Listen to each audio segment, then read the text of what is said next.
Israel और Iran में चल रहा है घमासान। और भाई भारत को ऊपर क्यों आफत बरसेगी, क्योंकि भारत के ऊपर फिलहाल जो है संकट के बहुत गहरे घने और काले बादल मंडराने लग गए हैं। आखिर कारण क्या है? तो बहुत सारे दर्शक हमारे गए फिलहाल लाइव जुड़ गए हैं। और भाई तुम भी बताइयो, तुम अपनी ऑब्जर्वेशन भी बताइयो। अगर भाई ईरान और इजराइल और अमेरिका यानी कि जो सिस्टम बन रहा है, ईरान को पूरी तरह से नस्त नाबूद करने का जो प्रयास अमेरिका और इजराइल के द्वारा किया जाने लग रहा है। पिछले दिनों ईरान का जो एक बहुत ही जबरदस्त लीडर था, जो का सबसे बड़ा नेता था खेमनेई, वो उसमें मारा जावा है और उसके बाद ईरान के हालात बदल गए हैं। लेकिन फिलहाल जो है उसका असर कई देशों के ऊपर तो पड़ने लग रहा है, लेकिन इसका गिल्ला गिल्ला भारत के ऊपर भी इसका असर पड़ने लग रहा है।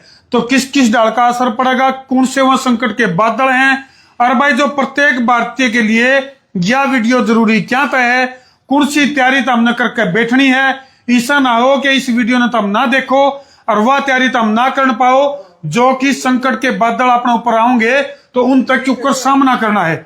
इसे डाल की गणिये खास जानकारी खातर हमारे गिल्ला मौजूद है हमारे तेज तरार पत्रकार राजीव कुमार। राजीव भाई, पहले तो दर्शकों ने राम राम मान दे। सभी दर्शकों को राम राम। और सबसे पहले सर ये चीज समझने की जरूरत है कि ईरान और इजराइल का युद्ध आखिरकार क्यों हो रहा है और इसके पीछे अमेरिका क्यों है। ईरान और इजराइल का युद्ध जो है वो अमेरिका के कहने पे हो रहा है। दूसरी बात, इजराइल जो है न्यूक्लियर बम जो था उसको बनाने की तैयारी कर रहा था, उसी को लेकर जो है ये युद्ध शुरू हुआ है। हालांकि इसकी तैयारी ईरान ने बहुत लंबे टाइम से जो है वो कर रहा था। लेकिन राजू थोड़ा सा मैं रोकूंगा कि अमेरिका ने जब भी किसी देश का टेटुआ दबना हो, जब भी किसी देश को ठिकाना लाना हो, इराक की बात करा तो जिस तरह पिछले कई लंबे से पहले इराक को ठिकाना ला दिया, अफगानिस्तान का कर दिया। इसी तरह से अमेरिका का जो पड़ोसी देश था रातों रात उसके ऊपर हमला करके उसके राष्ट्रपति को कब्जे में ले लिया। तो लगातार अमेरिका अपनी दादागिरी दिखाने लग रहा है। चलो उन चीजों के ऊपर आप बाद में बताओगे, दर्शकों के बाद में बात करेंगे। लेकिन फिलहाल जो है सबसे बड़ा सवाल है कि भारत के ऊपर कौन से संकट के बादल मंडराने लग गए। भारत में जो तेल है सर वो कम हो गया धीरे धीरे। अच्छा, क्योंकि जो तेल आया करता वो ईरान के पास समुद्री जो रास्ता है, एक संकरा रास्ता है, और वहीं से वो तेल जो है भारत आया करता। यानी कि जो क्रूड ऑयल है, यानी कि कच्चा जो तेल है वो ईरान से और भारत में आया करता। वो जो रास्ता है सर वो इजराइल के कब्जे में है। अच्छा, समुद्री रास्ता। और उसी समुद्री रास्ते से जो अपने इस तरफ का तेल है, यानी कि चाइना लेंदा हो, चाहे पाकिस्तान लेंदा हो, चाहे भारत लेंदा हो, इस तरफ के जो देश है वो उसी रास्ते से तेल आया करता। वो रास्ता जो है भारत को कम दूरी तय करनी पड़ा कर दी, और वो एक तरह से शॉर्टकट था। हाँ, शॉर्टकट था और उसी रास्ते से आया करता। अब क्या हुआ, ये एक बात बता राजू भाई, सबसे बड़ी बात यह है कि देश के पास फिलहाल भारत के पास कितने दिन का तेल बचा है, क्योंकि इस टाइम की बहुत बड़ी खबर है ईरान और इजराइल के युद्ध में सबसे बड़ा संकट का जो बादल सा है वो ये है कि भारत के पास तेल का जो भंडारण है वो बहुत सीमित मात्रा में बचा है। कितना तेल बचा है? फिलहाल ये खबरें चल रही है कि भारत के पास सिर्फ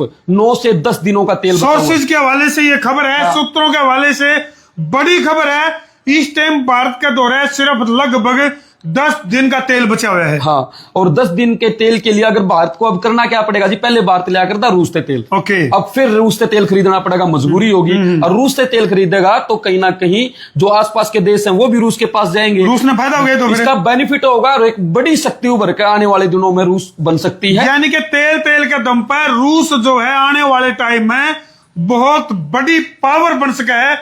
इस टाइम की बहुत बड़ी खबर है यार। और इसका सीधे सीधे तौर पर नुकसान भी अमेरिका को हो रहा है अगर वो रास्ता बंद होगा तो। और इसीलिए अमेरिका भी ये चाहता है कि ये युद्ध जो है लंबे समय तक ना चले। लेकिन सब तो पहले जब युद्ध शुरू हुआ था तो अमेरिका ने दादागिरी दिखानी शुरू करी थी और न्यू गया था कि भाई ईरान को नाक को चने चबाने के लिए मजबूर कर दिया जाएगा। अब हाल में ही अमेरिका के जो कैमरामैन का छींक आई है, ये शुभ संकेत नहीं है, कितने कितने और बड़ा मामला होना है। अभी जो अमेरिका के राष्ट्रपति हैं जो डोनाल्ड ट्रंप है, उनका भी बयान सामने आया कि ईरान जो है युद्ध विराम चाहता है, बातचीत के लिए आगे आया है। लेकिन अमेरिका ने ये कहा है कि हम अब बातचीत नहीं करेंगे, बात आगे बढ़ चुकी है। तो कहीं ना कहीं अगर युद्ध लंबा चलता है तो इसका नुकसान कहीं ना कहीं अमेरिका को होने जा रहा है सर। बिल्कुल, भारत के पास तेल कम है।